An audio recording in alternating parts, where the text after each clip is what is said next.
समाज मुंबईला आंदोलन करण्यासाठी जात आहे. दरम्यान ओबीसीच्या नेत्यांनीही मुंबईमध्ये आंदोलनासाठी परवानगी मागितली. त्याच दरम्यान नाही, त्यांचं नाही मला माहिती. ज्याचा अधिकारी त्यांच्याबद्दल आम्हाला नाही माहिती. त्यांनी 2-3 दिवस झाले भुजबळांचं काही स्टेटमेंट येत नाही.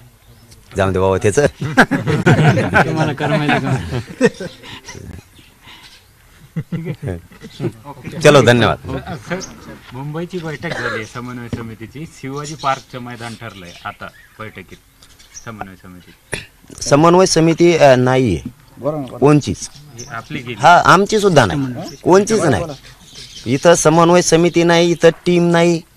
इथं सगळे मराठा आंदोलक आहेत माझ्या सहित. काय माहित नाही त्याबद्दल काय. हा, माझ्या सहित सगळे मराठा आंदोलक आहेत. कारण कुणी नेता नाही, मी बी नाही. इथं मालक सध्या मराठा समाज आहे, सर्वसामान्य. म्हणून तर आंदोलन यशस्वीच्या वाटेवर चाललंय. कोणीच नाही.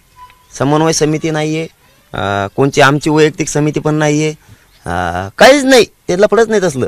सरळ बिचारे सगळे मराठा आंदोलक म्हणून जातात, पाणी करतात. आणि त्यांनी कोणतं ठरवलं मी कुठं बसणार आहे.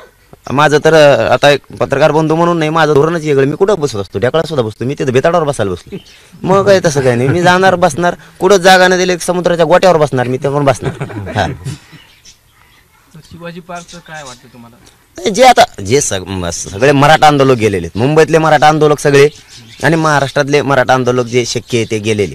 ते का पाणी करायला गेलेले, फक्त कुठं बसायचं काय त्यांनी जे ठरवते ते बसलोच म्हणून समजायचं. मी कुठंही ठरवू द्या, काही अडचण नाही. अजून काही ठरलं नाही म्हणजे तुम्ही जिथं बसाल ते मैदान?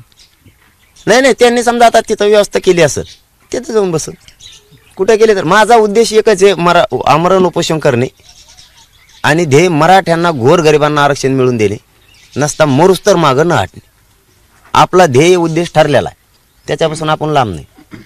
मुंबईतला सगळा मराठा, पुन्हा एकदा विनंती आहे की सगळ्या मराठ्यांनी एकत्र आहे. असतील नसतील मतभेद मला माहीत नाही, नको. आता गोरगरिबांच्या पोरांचं कल्याण होईल.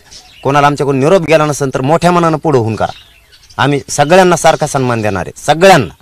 फक्त एखादी आधी ओळख आहे, तिथं माणूस फोन करून सांगत असतो, काहींची ओळख नसणार आहे आमच्याशी, त्यामुळं आम्ही तुमच्यापर्यंत पोहोचू शकलो नसतो. परंतु या मीडियाच्या बांधवांच्या माध्यमातून आम्ही तुमच्यापर्यंत पोहोचलो की तुम्ही सगळ्यांनी एकत्र या आणि ही लढाई जिंकू लागा, सगळ्यांनी. धन्यवाद.